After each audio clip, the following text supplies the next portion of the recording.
दोस्तों, दो पड़ोसी देश भारत और पाकिस्तान जो एक ही समय में आजाद हुआ, लेकिन आजादी के 75 साल के बाद दोनों देशों में काफी अधिक अंतर है। एक तरफ जहां पे भारत दुनिया में तेज गति से डेवलप होने वाले देशों में शामिल है, तो वहीं पे पाकिस्तान दुनिया में तेज गति से कर्ज लेने वाले देशों में शामिल है। इवन दोस्तों, खाली इकोनॉमी के मामले में ही दोनों देश एक दूसरे से इतना अधिक डिस्टेंस में नहीं है, बल्कि टेक्नोलॉजी के मामले में और मिलिट्री टेक्नोलॉजी में भी दोनों देशों में लगभग इतना ही अंतर है। दोस्तों, आप सबको पता ही होगा कि भारत द्वारा तेजस एयरक्राफ्टों के डेवलपमेंट के बाद अब अपना 5th जनरेशन के एयरक्राफ्टों का डेवलपमेंट किया जा रहा है, तो वहीं पे पाकिस्तान के तरफ से भी अपने 5th जनरेशन के एयरक्राफ्ट डेवलप करने का प्रोजेक्ट का जिक्र किया गया था। पर अब खबरों के मुताबिक भारत जहां पे टेक्नोलॉजिकली इतना आगे आ चुका है कि वो अब खाली 5th जनरेशन नहीं बल्कि 6th जनरेशन के अनमैन प्लेटफॉर्म को भी डेवलप करने में सक्षम है। तो वहीं पे खबरों में यह भी बताया जा रहा है कि पाकिस्तान के जो 5th जनरेशन के प्रोजेक्ट अज़म था, वो शुरू होने से पहले ही धराशायी हो गया। दोस्तों, आज के इस वीडियो में मैं आप लोगों को भारत के द्वारा डेवलप किए जाने वाले भविष्य के एयरक्राफ्ट के बारे में बताऊंगा, और साथ ही में वीडियो के आखिरी हिस्से में पाकिस्तान के प्रोजेक्ट अज़म का क्या हुआ और कैसे ये प्रोजेक्ट पेन पेपर से भी आगे ना बढ़ पाया उसके बारे में बताऊंगा। तो डिटेल में जानने के लिए वीडियो के आखिर तक बने रहिए और चैनल को सब्सक्राइब और वीडियो को लाइक जरूर कीजिए। तो दोस्तों, भारत के एयरक्राफ्टों के डेवलपमेंट के इतिहास को देखा जाए तो इसका शुरुआत उतना बेहतर नहीं था। खास करके तेजस एयरक्राफ्टों के डेवलपमेंट में लगे हुए लंबे समय एक तरीके से इन एयरक्राफ्टों के क्रिटिसिज्म का भी कारण बना हुआ है। पर दोस्तों, आखिरकार जिस तेज गति से तेजस एयरक्राफ्टों के डेवलपमेंट के बाद उसके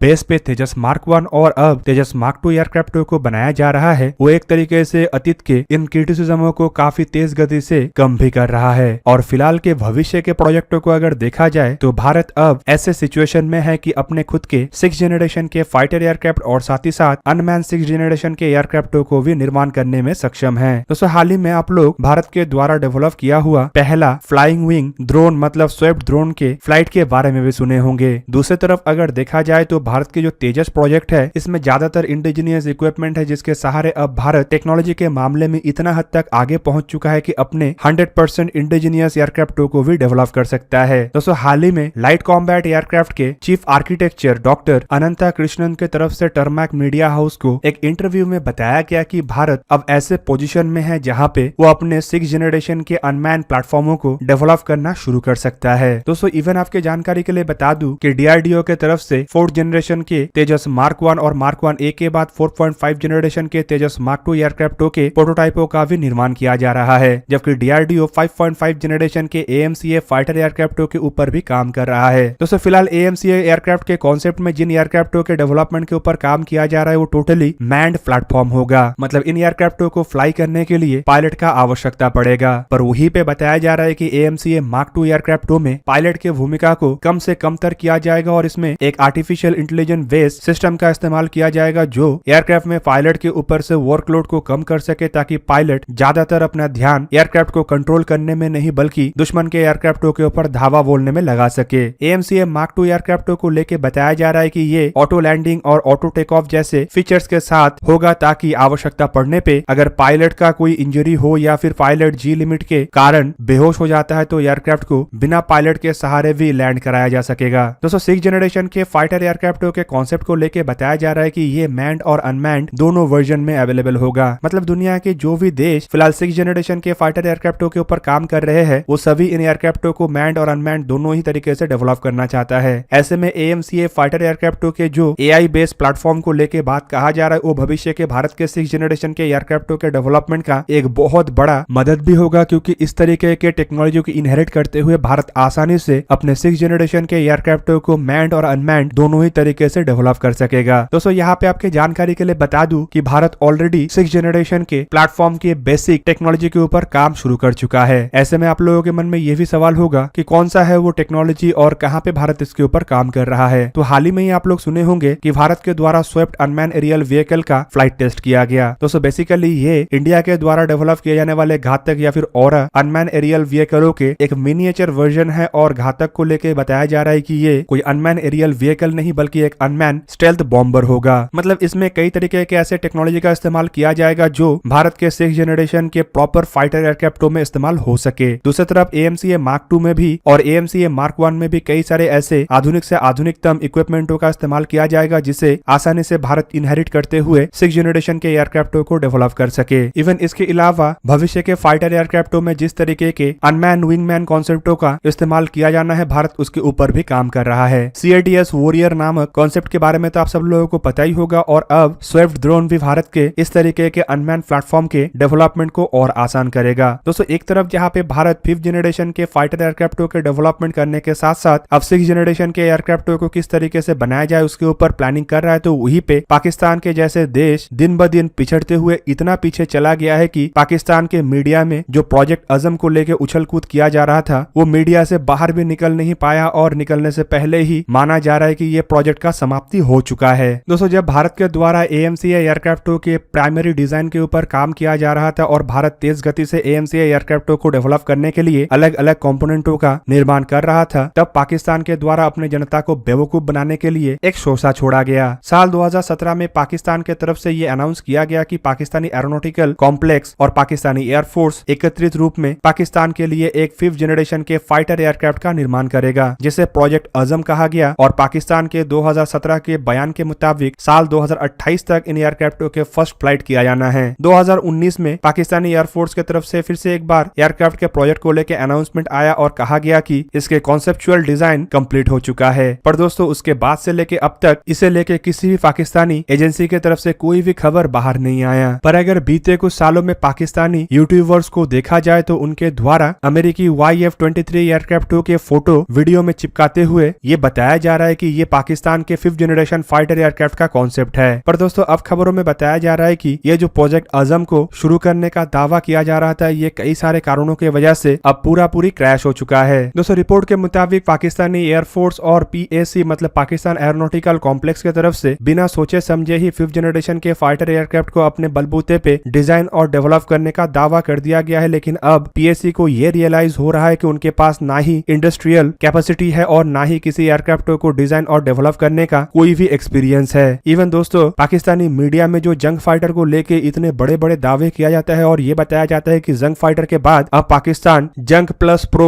अजम को निर्माण करेगा, तो आपके जानकारी के लिए बता दूं कि इसका भी डिजाइन और डेवलपमेंट का काम चाइना में ही हुआ था और पाकिस्तान खाली इसे चाइना से पार्ट्स को मंगा के अपने देश में असेंबल करता है और पेंट करके फ्लाई करता है। इवन दोस्तों बताया तो ये भी जा रहा है कि पाकिस्तान के जो जंग फाइटर के ब्लॉक 3 वर्जन को निर्माण करने का बात कहा जा रहा है वो भी टोटली चाइना में ही मॉडिफाइड हो रहा है और उसके बाद टेस्ट भी चाइना में हो के पाकिस्तान में सिर्फ इसका असेंबल होगा। ऐसे में सबसे बड़ा सवाल ये है कि जो पाकिस्तान अपने बलबूते पे एक सुई तक नहीं बना सकता है, कैसे अपने जनता को बेवकूफ बनाने के लिए प्रोजेक्ट अजम नामक इस नौटंकी को रचा गया। इवन दोस्तों कुछ रिपोर्टों में ये भी बताया जा रहा है कि आज से अगर पाकिस्तान के द्वारा सिंसियरली 5th जनरेशन के फाइटर एयरक्राफ्ट को डेवलप करने का प्रयास शुरू किया जाए तो पाकिस्तान को कम से कम 2047 तक इंतजार करना पड़ेगा। मतलब कम से कम पाकिस्तान को अभी भी 25 से 26 साल इंतजार करना पड़ेगा अपना खुद का 5th जनरेशन के फाइटर एयरक्राफ्ट के लिए। इवन अगर पाकिस्तान सिंसियरली काम भी करता है तब भी डाउट है कि पाकिस्तान ये 2047 तक संपूर्ण कर पाएगा कि नहीं, क्योंकि ऐसे एयरक्राफ्टों के डेवलपमेंट के लिए इकोनॉमिकल स्ट्रॉन्ग होना भी आवश्यक है, क्योंकि ये एयरक्राफ्ट बिना पैसे का नहीं बनता है और एयरक्राफ्टों के लिए बड़े फंडिंग का भी आवश्यकता है। और जो पाकिस्तान अपने देश को चलाने के लिए अन्य देशों के सामने हाथ फैला रहा है और IMF से $1 बिलियन के डील के लिए बड़े बड़े मंत्रियों को IMF के दरवाजे पे बैठा दिया है, वो कैसे 5th जनरेशन के फाइटर एयरक्राफ्ट के प्रोजेक्ट के लिए इतने पैसे का जुगाड़ करेगा। कुल मिलाकर दोस्तों माना जा रहा है कि अगर पाकिस्तानी एयरफोर्स में कोई 5th जनरेशन के फाइटर एयरक्राफ्ट होगा भी तो वो चाइनीज एयरक्राफ्ट ही होगा, और वो भी पाकिस्तान अपने जमीन को बेच के या फिर अपने देश को बेच के ही एकमात्र हासिल कर सकता है। तो दोस्तों ये था आज का वीडियो। अगर आपको वीडियो अच्छा लगा तो लाइक कीजिए और मेरे चैनल को सब्सक्राइब कीजिए और साथ में बना हुआ बेल आइकन को भी प्रेस कर दीजिए ताकि आप मेरा वीडियो देख पाए सबसे पहले। जय हिंद।